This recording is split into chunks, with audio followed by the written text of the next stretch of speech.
திருட்டு ஓட்டை போட்டு திருட்டுத்தனமாக ஜெயிச்சு வந்து இவங்க சென்னை மாநகராட்சியில் உங்களுக்கு ஞாபகம் இருக்கா?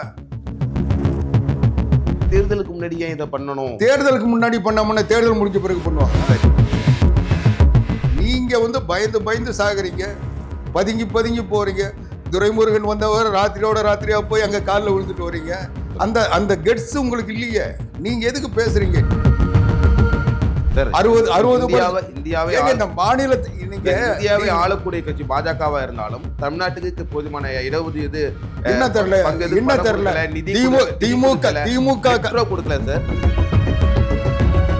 அந்த கொலைக்கு காரணம் இந்த ஸ்டாலின் அரசும் உதயநிதி ஸ்டாலின் தந்த வாக்குறுதியும் தான். நாங்கள் வந்த உடனே முதல் கையெழுத்து போட்டு நீட்டை நீக்கிடுவோம்னு சொன்னார்ல ஸ்டாலின், சொன்னார்ல கனிமொழி சொன்னாங்கல்ல, ஏன் நீக்கல?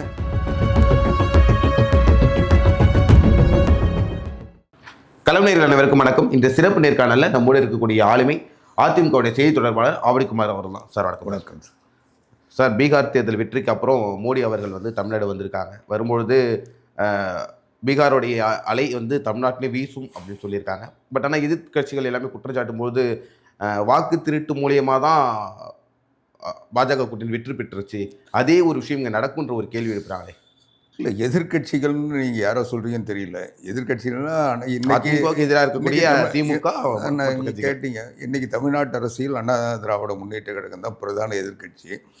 ஆனால் இந்த தேர்தல் ஆணையத்தினுடைய உத்தரவை செயல்படுத்துறது யார்? ஆளுங்கட்சி தானே செய்யுது. அவங்களுடைய மாவட்ட ஆட்சித்தலைவர் தானே தேர்தல் அதிகாரி ஒவ்வொரு மாவட்டத்துக்கும். அவங்க தானே களப்பணியாளர்களை நியமனம் பண்ணுறாங்க, அவங்கள வேலை வாங்குகிறாங்க. அப்போது அவங்க தானே திருமுழு செய்கிறாங்க. நீங்கள் பீகாரில் வந்து எதிர்கட்சிகள் குற்றம் சாட்டுறதுல அர்த்தம் இருந்தது. என்ன காரணம்னா, பீகாரில் நிதிஷ்குமார் ஆட்சியில் இருந்தார், தேசிய ஜனநாயக கூட்டணி ஆட்சி. அதனால் அவங்க வந்து அவங்களுக்கு சாதகமாக இந்த திருத்தம் செஞ்சாங்கன்னு சொன்னாங்க. ஆனால் தமிழ்நாட்டில் அதை எக்ஸிக்யூட் பண்ணுறது இவங்க தானே சார். எக்ஸிக்யூட் பண்ணுறதுனாலுமே பட் ஆனால் வந்து எஸ்ஐஆர் மூலியமாக வந்து வாக்கு திருட்டுங்க பண்ணுறாங்க. ஒரு வருஷம் பண்ண வேண்டியதை ஒரு மாதத்தில் பண்ணுறாங்க அப்படின்னும் போது இல்லை ஏதோ ஒரு முறைகேடு இருக்குது அப்படின்னு நீங்கள் ஓரளவுக்கு சமகால அரசியலை உற்று நோக்கிற ஒரு ஊடகவியலாளர். வாக்காளர் பட்டியல் மாநில தேர்தல் ஆணையம் இப்போ நகராட்சி தேர்தல் நடத்துனாங்கல்ல, அப்போ எத்தனை நாளில் வெளியிட்டாங்க? எத்தனை நாளில் தயார் பண்ணாங்க? Okay sir. அவங்கவுங்க நாமினேஷன் பண்ணிட்டு கூட அந்த வாக்காளர் பதிவு எண் இல்லாமல் இருந்தாங்கல்ல, அப்போ கூட திருத்தம் பண்ணீங்கல்ல. நீங்கள் என்னவோ பெரிய யோகியம் மாதிரி வந்து எதுக்கு அடுத்தவங்களை குற்றம் சொல்கிறீங்க? எப்போவுமே வந்து ஒரு 5 நாளில் வந்து எல்லா பேருக்கும் டோர் ஸ்லிப் தரீங்கல்ல, ஓட்டுற இது, அது எத்தனை நாளில் தராங்க? குறிப்பிட்டு ஒரு மாதத்துக்குள்ள கண்டிப்பாக கொடுத்துடலாம் சார். இல்லைங்க, இப்போல்லாம் வந்து அதுக்கு முன்னே கட்சிகள் வந்து வாக்குச்சாவடியில் போய் ஒருவருடைய வாக்கு என்ன அதெல்லாம் குறித்து உங்களுக்கு ஓட்டு இருக்குன்னு கொடுப்பாங்க. ஆனால் இப்போது தேர்தல் ஆணையம் தானே தருது, மாநில அரசு ஊழியர்கள் தானே தந்துட்டு இருக்காங்க. அப்போ எத்தனை நாளில் தராங்க? தெரியலையே சார். எலெக்ஷனுக்கு 2 நாள் முன்னே தானே தராங்க. ஓகே. இன்னும் கேட்டால் எலெக்ஷன் கவுண்டரில் உட்காந்து கூட தருவாங்க. அந்த வாக்குச்சீட்டை வாங்கிட்டு போனால் தானே ஓட்டு போட முடியும். நீங்கள் இந்த தேர்தலில் ஓட்டு போட்டிங்களா இல்லையா? அதில் என்ன அந்த ரெசிப்ட் யார் கொடுத்தாங்க? அவங்க தானே கொடுக்குறாங்க. எத்தனை நாளில் கொடுத்தாங்க? தேர்தலுக்கு 2 நாள் முன்னே தானே கொடுக்குறாங்க. Okay sir. அப்போது 2 நாளில் வந்து எல்லாருக்கும் தேர்தல் ஸ்லிப்பு கொடுக்க முடியும்னா இந்த படிவத்தை வந்து ஒரு மாதத்தில் விநியோகிக்க முடியாதா?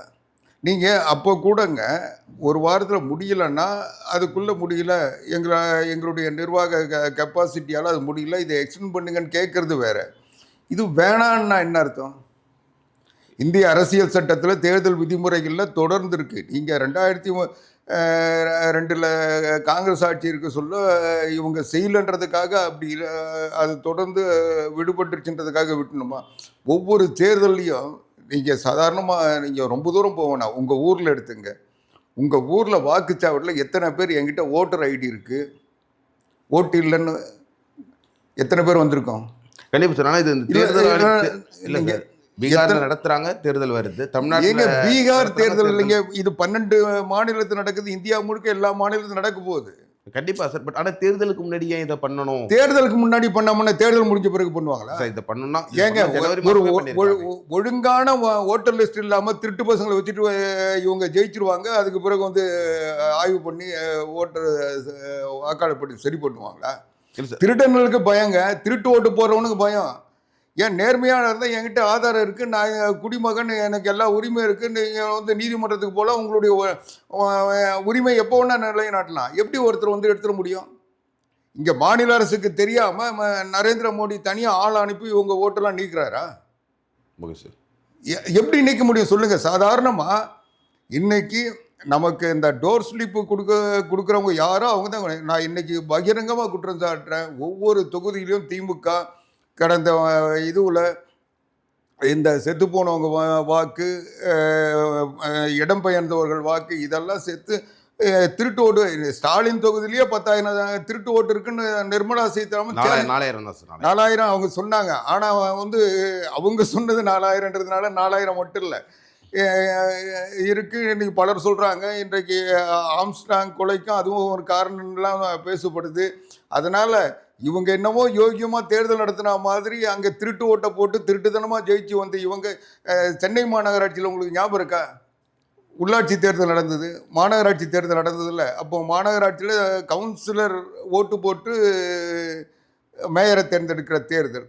அந்த தேர்தலில் ஆம்ஸ்டாங் போட்டிட்டார்ல. ஓகே. அந்த தேர்தலில் 100 வாக்குச்சாவடியில் தேர்தல் செல்லாதுன்னு வழக்கு போட்டாங்க. 99 வாக்கில் மறு வாக்குப்பதிவு நடந்ததா இல்லையா? காலையில் 10 மணிக்கே வாக்குச்சாவடி எல்லாம் ஓட்டம் போட்டு பூட்டிட்டு போயிட்டாங்கல்ல. எத்தனை ஐஏஎஸ் ஆஃபீஸர் ஐபிஎஸ் ஆஃபீஸர்லாம் வந்து ஓட்டு இல்லாமல் போனாங்க. Okay sir. அது மட்டும் இல்லாமல் நீதிமன்றம் கடுமையாக கண்டனம் தெரிவித்து 99 கவுன்சிலர் தேர்ந்தெடுக்கப்பட்டது செல்லாதுன்னு சொன்னாங்க. இன்னும் கேட்டால் இவங்க அவசரமாக ஓட்டு போட்டு 10 மணிக்கே வாக்குச்சாவடி மூடி அடுத்த நாள் எண்ணி வெற்றி பெற்று இது ஒன்று அதுக்கு அடுத்த நாள் வந்து மேயராக வந்து மா சுப்பிரமணியத்தை தேர்ந்தெடுத்தாங்க. எல்லாத்த விட வெக்கக்கேடு, தேர்ந்தெடுக்கப்பட்ட மா சுப்பிரமணியம் மேயர் அவருடைய தேர்தல் செல்லாதுன்னு நீதிமன்றம் அறிவிச்சுது. அதுக்கு பிறகு மறுபடியும் மறுதேர்தல் நடத்தினாங்க. Okay sir. அப்படினாலுமே ஆளும் கட்சியுமே சரி, மத்தியில் இருக்கக்கூடிய காங்கிரஸுமே சரி, தொடர்ந்து வந்து எலெக்ஷன் கமிஷனை வந்து ஆர்எஸ்எஸ் வந்து செயல்படுத்துது. எடப்பாடி அவர்களே வந்து வர ஆர்எஸ் மதிய பேச ஆரம்பிச்சிட்டாலும் ஒரு குற்றச்சாட்டை வைக்கிறாங்கல்ல சார். எங்க எது வேணா குற்றச்சாட்டு. அரசியலில் வந்து அவங்களுக்கு வந்து எங்கள் மேலே சரியான குற்றச்சாட்டு சொல்கிறதுக்கோ எங்களை வந்து குறை சொல்கிறதுக்கோ மக்களிடம் சேர்கிற அளவுக்கு எதுவும் சொல்கிறது எதுவுமே இல்லை. அதனால சும்மா எதையோ ஒன்று சொல்லிட்டு இருக்காங்க. எங்களை என்ன சொல்ல முடியும்? நான் பாரதிய ஜனதா கட்சிக்கு இவங்க வந்து ஒத்து ஊதுறாங்க, அடிமை ஆயிட்டாங்க, அவங்களுடைய இது ஒன்றாங்க.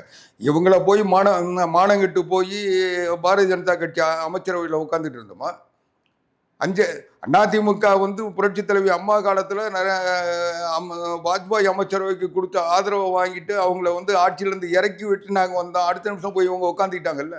அதுதான் சார். நீங்கள் வந்து ஜெயலலிதா அவருடைய ஆட்சின்னு சொல்கிறீங்க. மோடியா லேடியான்னு பேசின அந்த கட்சியை போயிட்டு நீங்கள் வந்து அடமானம் வச்சிருக்கிறதான சார் குற்றம் சாட்டுறாங்க எல்லாரும். ஏங்க நீ அரசியலில் வந்து மோடியா லேடியான்னு புரட்சி தலைவி அம்மா கேட்டது உண்மை.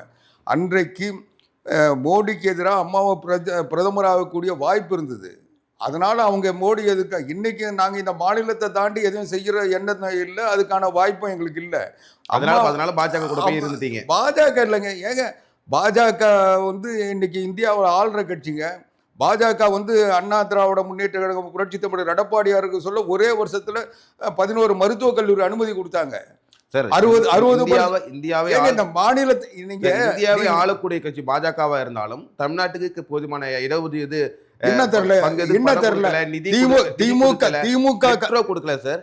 கோயம்புத்தூர் மதுரையில் மெட்ரோ கொடுக்கல. அது வேணாம் அப்படின்னு மெட்ரோ கொடுக்கலன்னா நேற்றைக்கு கூட பிரதமர்கிட்ட எடப்பாடி பழனிசாமி அதை வந்து எடுத்து சொல்லி அந்த அனுமதி கேட்டிருக்காரு.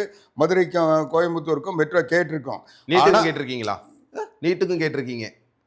ஏங்க நீங்கள் ஒரு சுய உணர்வோடு பேசுறீங்களா? அனிதாவினுடைய கொலைக்கு காரணமே பிரின்ஸ் கஜேந்திர பாபுவும் சிவசங்கரும் தான். அவங்க வந்து நீட்டில் தேர்வாகலன்ன ஒன்று அவங்க வேற ஒரு கோயம்புத்தூரில் ஒரு வேளாண் பல்கலைக்கழகத்தில் அவங்க தேர்வு அனுமதி கேட்டு அது விண்ணப்பம் கிடைச்சி அதில் போகிறது முடிவு பண்ணிட்டாங்க. ஆனால் அவங்கள வந்து சிவசங்கரும் பிரின்ஸ் கஜேந்திர பாபுவும் கூட்டிகிட்டு போய் டெல்லியில் இவங்க கேஸ் போட வச்சாங்க. அந்த கேஸில் எதிர்த்துவாதி அடையாது நளினி சிதம்பரம். அவங்க அப்போவே அந்த கேஸ் வழக்கு விசாரணைக்கு வர சொல்லி அந்த விசாரணைக்கு வந்த அன்னைக்கே அவங்க வந்து சொன்னாங்க, நான் இருக்கிற வரைக்கும் இந்த நீட்டை கொண்டு வர விடமாட்டேன்னு சொன்னாங்க. அது மட்டும் இல்லை, இது வழக்கு உச்சநீதிமன்றத்தினுடைய தீர்ப்பை எதிர்த்து இவங்க வந்து நீட்டை நீக்க முடியாது, அரசாங்க நடவடிக்கை எடுக்க முடியாதுன்னு அவங்க தெளிவாக சொன்னாங்க. அதை மீறிக்கிட்டு இவங்க என்னவோ நீட்டை நீக்கிடுவோன்னு கேஸை போட்டு பாவம் அந்த அம்மாவை இது வந்துட்டு அனிதாவை வந்து சாகடிச்சுட்டு அந்த கொலையை வச்சுக்கிட்டு இவங்க அரசியல் நடத்துகிறாங்க. நான் கேட்குறேன், இன்னைக்கு திமுக என்ன சொல்லிச்சு? கடந்த தேர்தலில் இதே உதயநிதி என்ன சொன்னார்? நீட் ரகசியம் எங்கள் இருக்குன்னார்ல. நாங்கள் வந்த உடனே முதல் கையெழுத்து போட்டு நீட்டை நீக்கிடுவோன்னு சொன்னார்ல.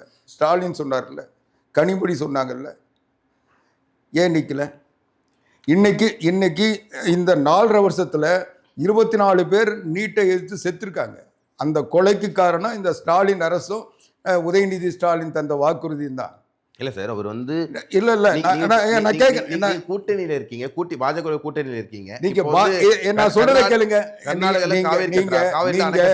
நீங்க இந்த ஊடக மாபியாக்கள் சொல்ற இந்த வாதங்களை வச்சுட்டு என்கிட்ட கேட்காதீங்க. நான் சொல்றது ஆக்கப்பூர்வமா பேசுங்க. நீட்டை நீக்க முடியல, இவங்களால நீக்க முடியாதுன்னு சொல்லி தானே நீங்க ஆட்சிக்கு வந்தீங்க. Okay sir. நான் நீக்கிறேன்னு சொன்னீங்களே, அதை ஏன் நீக்கலன்னு கேட்கறதுக்கு யாருக்காவது இன்னைக்கு ஒரு மீடியாக்கள்ல தைரியம் இருக்கா? ஸ்டாலினை பார்த்து இது வரைக்கும் எதிர்த்து வழக்கு போட்டிருக்காங்க, அது போயிட்டு இருக்கு. ஏங்க, நீங்க நீட்டை நீக்கிறதுக்கு இவங்க என்ன நடவடிக்கை எடுத்தாங்க? அண்ணா திராவிட முன்னேற்ற கழக ஆட்சியில் போட்ட தீர்மானங்கள் போலவே இவங்க தீர்மானம் போட்டாங்க. இவங்க குழு அமைச்சாங்க. என்னாச்சு? அந்த குழு வந்து கரு நாகராஜன் ஒரு வழக்கு போட்டார். அந்த வழக்கு போட்ட உடனே நாங்கள் நீட்டை நீக்கிறோன்னு சொல்லல, நீட்டில் வந்து இருக்கிற குறைபாடுகளை கண்டறிய தான் குழு போட்டோன்னு சொன்னவங்க தான். அதனால நீட்டை நீக்கிறேன்னு இவங்க பொதுமக்கள்கிட்ட சொல்லிட்டு இருக்காங்களே தவிர, இந்த 24 பேர் சாகடிக்கிறதுக்காக அவங்க பணத்தை வச்சுட்டு அரசியல் நடத்துற திமுக, இந்த 24 பேர் இவங்க ஆட்சியில் செத்துருக்காங்களா, அதுக்கு யார் பொறுப்பு? இன்னைக்கு சரி, அதெல்லாம் கூட விட்டுறேன். நான் இதெல்லாம் பேசுனா நிறைய நேரம் ஆகும், பேசுகிறேன். நீட்டை நீக்கிறதுக்கு 1 கோடி கையெழுத்து வாங்குறேன்னு உதயநிதி ஊராக போனார்ல, வாங்கினார்ல. அந்த கையெழுத்து என்னாச்சு சார்? அது வாங்கி தான் வழக்கு போட்டிருக்காங்க. நீங்க வந்து ஒரு பாமரன் மாதிரி பேசக்கூடாது. நீங்க சமகால அரசியலை உள்வாங்கிய ஒரு பத்திரிகையாளராக பேசுங்க. அந்த கையெழுத்து வாங்க சொல்ல இவர் என்ன சொன்னார்? எங்கள் அப்பா முதல்ல கையெழுத்து போட்டு தொடங்கி வச்சார். இதை வந்து எங்கள் அப்பா கையெழுத்தை எவனும் மதிக்க மாட்டேன்றான், டெல்லியில் மதிக்க மாட்டாங்க, அதனால் நீங்கள்லாம் கையெழுத்து போடுங்கன்னு 1 கோடி பேர்கிட்ட கையெழுத்து வாங்கினீங்கல்ல. இதை கொண்டு போய் ஜனாதிபதி கிட்ட கொடுத்து நீட்டை நீக்கிடுவோன்னு சொன்னீங்கல்ல. ஜனாதிபதி கிட்ட கொடுத்தீங்களா? கேள்விதான் சார். ஓகே, கொடுத்தீங்களா? எதுக்கு இந்த கையெழுத்து வாங்கினீங்க? கேள்விதான். யாரை ஏமாத்துறதுக்கு கையெழுத்து வாங்கினீங்க? அப்போ இந்த நீட்டை வச்சுக்கிட்டு மக்களை திசை திருப்புறது, ஏமாத்துறது, அயோக்கியத்தில் பண்றது நீங்க தானே. சரி, அனைத்து இந்திய அண்ணா திராவிட முன்னேற்ற கழக ஆட்சியில் நாங்கள் நீட்டை எதிர்த்து சட்டமன்றத்தில் தீர்மானம் போட்டோம். முதல் முறை போட்டு தீர்மானம் அது வந்து திரும்பி வந்துடுச்சு. மறுபடியும் 2 முறை தீர்மானம் போட்டு அதை கவர்னருக்கு அனுப்பிச்சோம். கவர்னர் ஜனாதிபதிக்கு அனுப்பினார். ஜனாதிபதி திருப்பி அனுப்பிட்டாங்க. இது வந்து உச்சநீதிமன்றத்தினுடைய உத்தரவு இல்லாமல் இதை எந்த மாற்றமும் செய்ய முடியாது. இது உச்சநீதிமன்றத்தினுடைய கட்டளைப்படி இது நடந்ததுனால இதை வந்து அரசாங்க நீதிமன்றத்தை மீறி தலையிட முடியாது, நீங்கள் உச்சநீதிமன்றத்தை அணுகுங்கன்னு சொன்னாங்க. அதுக்கு பிறகு எடப்பாடியார் முதலமைச்சராக இருக்க சொல்ல உச்சநீதிமன்றத்தில் ஒரு வழக்கு போட்டு அந்த வழக்கு அட்மிட் ஆச்சு. அதுக்குள்ளே வந்து தேர்தல் வந்துருச்சு. திமுக ஸ்டாலின் ஆட்சிக்கு வந்தாங்க. அந்த வழக்கில் இவங்க பதிலே போடலை. உச்சநீதிமன்றம் உங்களுக்கு நல்லா ஞாபகம் இருக்கும். உச்சநீதிமன்றம் இவங்க போய் வாய்தா கேட்டாங்க. வாய்தா கேட்க சொல்ல 2 மாதம் வாய்தா கொடுத்து அதுக்குள்ளே ரிப்ளை போடுங்கன்னு கேட்டாங்க. 2 மாதத்தில் வாய்தா போடலை. மறுபடியும் போய் 6 மாதம் கேட்டாங்க. 6 மாதம். அப்போ உச்சநீதிமன்றம் என்ன சொல்லிச்சு? நீங்கள் வந்து சும்மா வந்து வாய்தா கேட்டுக்கிட்டு இருந்தால் நாங்கள் எக்ஸ்டெண்ட் பண்ண மாட்டோம், நீங்கள் ஒழுங்காக 2 மாதம் டைம் தரோம், பிப்ரவரி 15 நினைக்கிறேன், ஏதோ ஒரு நாளை குறிப்பிட்டு இந்த நாளுக்குள்ளே நீங்கள் ரிப்ளை போட்டால் நாங்கள் பார்ப்போம், இல்லைனா டிஸ்மிஸ் பண்ணுவோம் நாங்கள். அதுக்கு பிறகு இந்த வீராதி வீரன் சூராதி சூரன் நீட் ஒழிக்க அவதாரம் எடுத்த அவதார புருஷெல்லாம் அந்த வழக்கை வாபஸ் வாங்கிட்டு திருட்டுத்தனமாக வந்துட்டாங்க. கேட்டால் நாங்கள் குழு அமைச்சிருக்கோம், விசாரணை பண்ணி இவங்க எடப்பாடியார் அரசாங்கம் போட்ட கிரவுண்ட்ஸ் சரியில்லை, நாங்கள் ஒரு சரியான கிரவுண்ட்ஸை தேர்ந்தெடுத்து போட போகிறோம், நாங்கள் இது வரைக்கும் போடலை. ஓகே சார், நம்ம இதுக்கு திரும்ப தேர்தலுக்கே வந்துடும் சார். ஏன்னா நீட் ரொம்ப நீண்டாக போயிட்டே இருக்கு. இல்லை, நீட் அதான் இவங்க எதையுமே செய்யலை. நாங்கள் நீட் இந்த பிரச்சனைக்கு தான் இவ்வளோ இது வந்து பொதுமக்களுக்கு பாதிப்பு தருது. அரசாங்கம் மத்திய அரசாங்கம் இதை அமல்படுத்துறது இந்தியா முழுக்க அமலாயிடுச்சு. இதை நம்மளால் ஒன்றும் செய்ய முடியல. உச்சநீதிமன்றத்தை காரணம் காட்டுறாங்கன்றதுனால எடப்பாடியார் மிக தெளிவாக 7.5 விழுக்காடு கொடுத்து கிராமப்புற மாணவர்கள், அரசு பள்ளியில் படிக்கும் மாணவர்கள் இன்றைக்கி வருஷத்துக்கு 600-700 பேர் மருத்துவர் ஆகிட்டு இருக்காங்கல்ல. ஒரு பைசா செலவு இல்லாமல் அந்த எடப்பாடியார் போட்ட திட்டத்தில் தானே நடந்துகிட்டு இருக்கு. இன்றைக்கும் அதை செஞ்சிட்டு இருக்குல்ல. இவங்க என்ன செஞ்சாங்க? குறைஞ்சபட்சம் அதை 7.5 ஒரு 10 விழுக்காடாவது மாத்திர தைரியமாவது இருக்கா? அந்த 7.5 விழுக்காடு கூட இன்னைக்கு சொல்கிறீங்கல்ல, அன்னைக்கும் சொன்னாங்க மத்திய அரசனுடைய அடிமைன்னாங்க.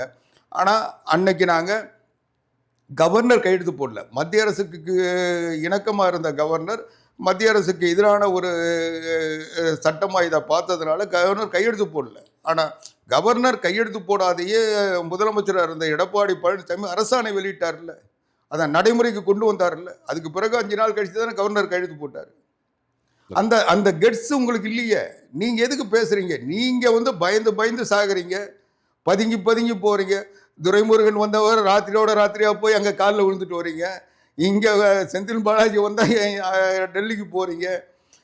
நேரு இன்னைக்கு திருப்பதி கோயிலில் 44 லட்சம் அப்படி பார்த்தாலுமே அதிமுக இல்லைங்க. அமித்ஷா பார்க்கும்போது கார் மாதிரி போனது.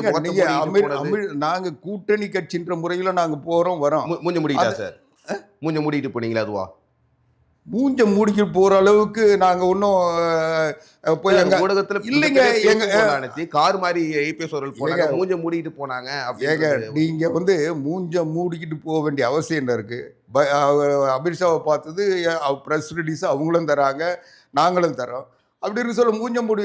நீங்க வந்து எதையாவது ஒன்று விசுவல் வந்து கைவிட்டு எடுத்து மூஞ்ச துடைச்சது கூட எடுத்து போடுறீங்க. சரி, அப்போ கூட நாங்கள் வந்து எடப்பாடியார் போய் அமித்ஷாவை பார்க்கறது ஒன்றும் ரகசியம் இல்லையா? இதே காங்கிரஸ் கட்சி, பாரதிய ஜனதா கட்சி எதிர்க்க தைரியம் உள்ள ஒரே தலைவர் எடப்பாடியார் தான்.